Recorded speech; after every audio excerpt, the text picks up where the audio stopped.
നിങ്ങളുടെ favourite shows ഇനി ഒരിക്കലും മിസ്സാവില്ല. ഇപ്പോൾ C5 കാണും നിങ്ങളുടെ ഫേവറേറ്റ് ഷോസ് തികച്ചും സൗജന്യമായി. ജോത്സ്യം പറഞ്ഞതുപോലുള്ള പരിഹാര കാര്യങ്ങൾ ചെയ്തില്ലെങ്കിലേ ഈ ചെമ്പകമംഗലത്ത് ഒടുവില് അപകടങ്ങളുടെ തെരളിയായിരിക്കും.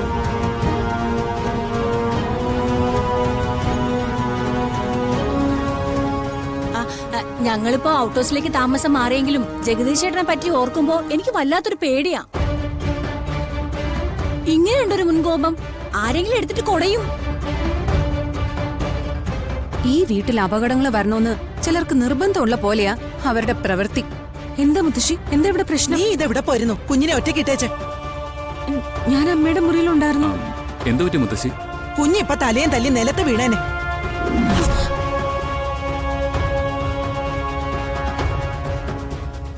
ഞാൻ കൃത്യസമയത്ത് അത് കണ്ടു വന്നത് നന്നായി. കുഞ്ഞ് തൽക്കാലം രക്ഷപ്പെട്ടു.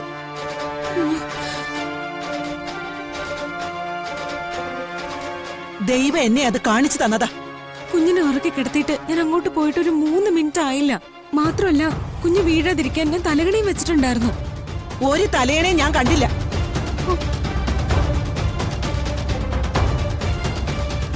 എന്നാലേ ആ തലകണ ചിലരൊക്കെ എടുത്ത് മാറ്റിയതാ. ദേ, ആരെയും കുറ്റം പറയണ്ട. നമ്മുടെ കാര്യം പെർഫെക്റ്റ് ആക്കിയിട്ട് വേണം മറ്റുള്ളവരെ കുറ്റം പറയാൻ.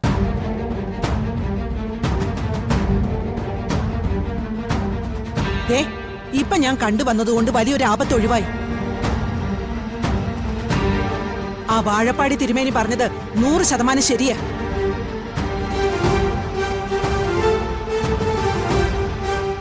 ഈ തറവാടിന്റെ മേല് എന്തോ ഒരു ശാപം നിലനിൽക്കുന്നുണ്ട്. അതാ ഈ ആപത്ത്.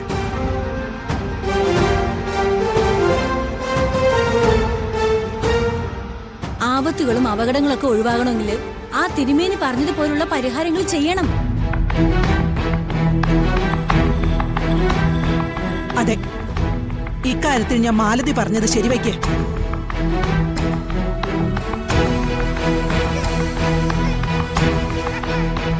ഇരുപത്തിയൊന്ന് ദിവസം കുഞ്ഞും കുഞ്ഞിന്റെ യഥാർത്ഥ മാതാപിതാക്കളും ഒരു മുറിയിൽ അന്തി ഉറങ്ങണമെന്ന വ്യവസ്ഥ.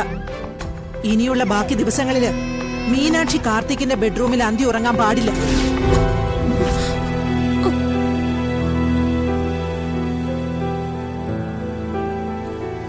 അത് കാർത്തിക്കിന് മീനാക്ഷിയെ എത്രത്തോളം സ്നേഹിക്കാൻ പറ്റൂ എന്നതിന്റെ ഒരു പരീക്ഷണം കൂടിയേ.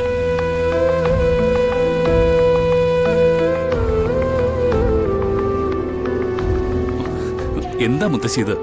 ഏകാധിപതി എന്ന വിധി എഴുതിയാലും വിരോധമില്ല. പറഞ്ഞതനുസരിച്ചാ മതി.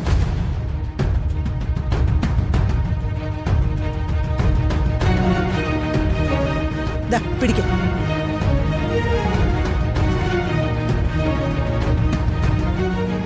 മരുഭൂമിയിൽ വെച്ച് യേശുക്രിസ്തുവിനെ സാത്താൻ 40 രാത്രിയും 40 പകലും പരീക്ഷിച്ചെന്നാ ഞാൻ കേട്ടിരിക്കുന്ന. യേശു പതറിയില്ല. നീ എന്ത് വേഷം കെട്ടി ഇറങ്ങിയാലും കാർത്തിയേട്ടൻ എന്റെയാ.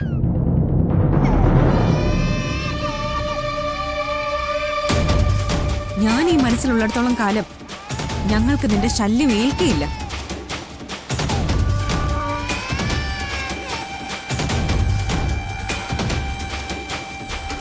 ഡൗൺലോഡ് ചെയ്യൂ C5 ആപ്പ്. കാണൂ എല്ലാ എപ്പിസോഡുകളും സൗജന്യമായി.